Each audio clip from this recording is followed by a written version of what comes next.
Hi all, Rob here.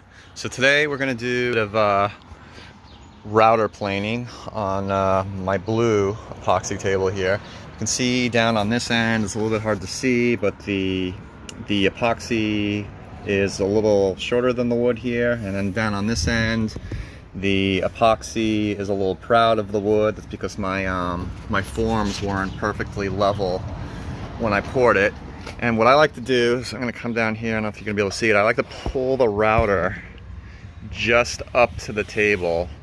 It's going to be hard for you to see here. Maybe if I go underneath like that. And then I just like to bring the planing bit right up to the table and then just get it like a 1/16 of an inch lower than the table and start there.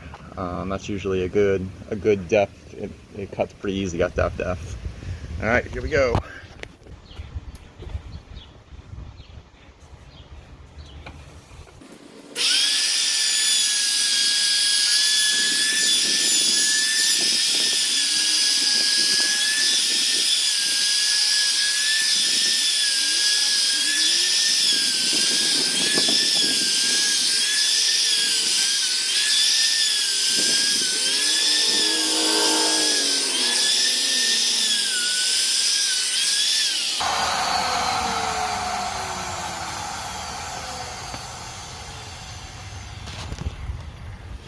So this is the finish you are left with the router plane.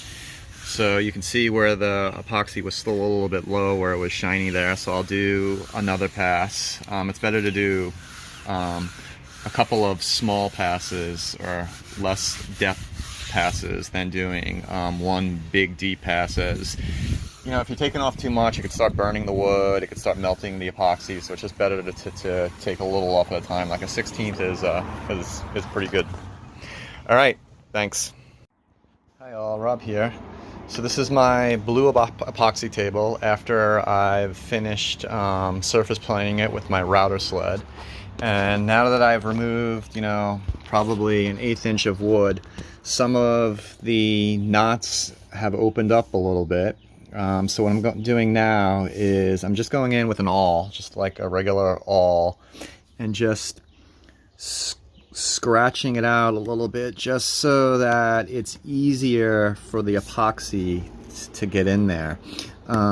If it's not wide enough, sometimes the epoxy just kind of sits on top of it and it doesn't really seep in, and it just you'll sand it off and there'll be another hole there because the epoxy never really got in there. So I just like to go in and you know, clean it out with an awl.